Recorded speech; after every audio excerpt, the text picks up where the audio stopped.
Bonjour à tous et bienvenue pour cette nouvelle vidéo des 14 jours. Une vidéo par jour pendant 14 jours. Et aujourd'hui, on se pose une question qu'on se pose tous à un moment ou à un autre de notre vie, qu'on soit homme ou femme. Et cette question, c'est: est-ce que je suis belle? Est-ce que je suis beau? Mais pour y répondre, je pense qu'il faut déjà définir qu'est-ce que la beauté. Actuellement, par exemple, dans les concours Miss France, on constate que la beauté, c'est des mesures. C'est par exemple l'écart entre les deux yeux, l'écart entre la bouche et le menton, etc. Mais finalement, c'est une norme parmi tant d'autres.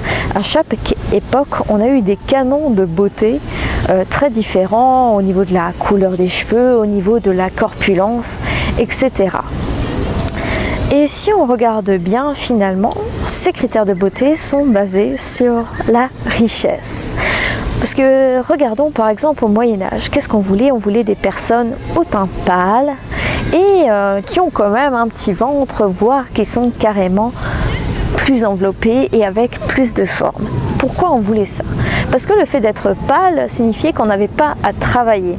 Et le fait d'être enveloppé signifiait qu'on avait largement de quoi manger à sa faim et même au-delà. Aujourd'hui, à notre époque, qu'est-ce qu'on demande? On aime bien les personnes bronzées, au physique athlétique et sportif. Encore une fois, ce sont des gens qui ont les moyens et le temps d'aller dans une salle de sport ou encore de se payer des vacances. Finalement, ces critères de beauté sont toujours basés d'une manière ou d'une autre sur l'argent.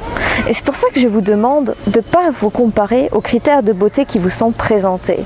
Ils sont là non seulement pour vous culpabiliser, mais en plus pour que vous investissiez davantage afin de représenter le canon de votre époque. Que vous investissiez dans une salle de sport et que vous fassiez des régimes, que vous vous teigniez les cheveux, etc., que vous utilisiez plein de maquillage. Ces canons sont là pour que vous dépensiez davantage d'argent et que vous soyez consommateur. Surtout que la beauté est quelque chose de bien plus large. En plus, les critères évoluent, les goûts sont différents d'une personne à une autre, mais en plus de ça, je trouve que la beauté est aussi basée sur l'attitude. Une personne très souriante, très avenante et qui respire le bonheur ne sera pas du tout... ne représentera pas du tout la même attraction qu'une personne, par exemple, qui fait la gueule à longueur de journée. Et ça, je pense que tout le monde, on s'accorde à se le dire. Je pense qu'aussi, la beauté, finalement, c'est comme un vêtement, c'est la mode. Alors, on est à la mode ou on l'est pas, ça, on choisit pas. Par contre, on choisit comment on porte ce qu'on porte. Dans le sens que si vous aimez ce que vous êtes, si vous peaufinez ce que vous êtes, si vous améliorez... par exemple...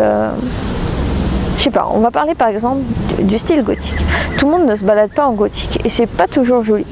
Mais il y a des personnes qui peaufinent énormément ce style et qui le rendent magnifique et assumé. Et à ce moment-là, ils vont se distinguer de tous les autres tout simplement parce qu'on sentira que non seulement c'est leur tenue vestimentaire, mais c'est aussi leur fibre, c'est aussi leur âme qu'on entrevoit. Et je pense qu'il en va de même avec votre physique. Je pense que c'est simplement une histoire... de porter correctement ce que vous êtes, et je pense que le bonheur est un ingrédient clé de la beauté.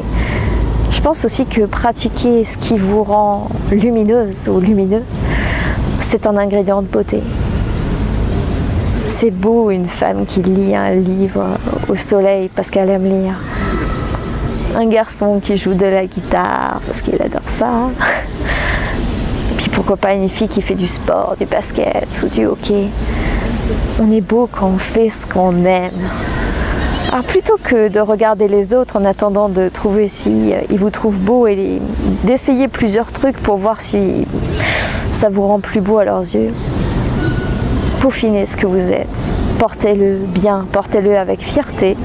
Et si vous avez la chance d'être dans la mode d'aujourd'hui, c'est très bien, mais ne vous culpabilisez pas parce que vous n'êtes pas dans une mode d'aujourd'hui, une mode qui, de tout temps, poussait à la consommation. Je vous souhaite une bonne journée. Allez, au revoir.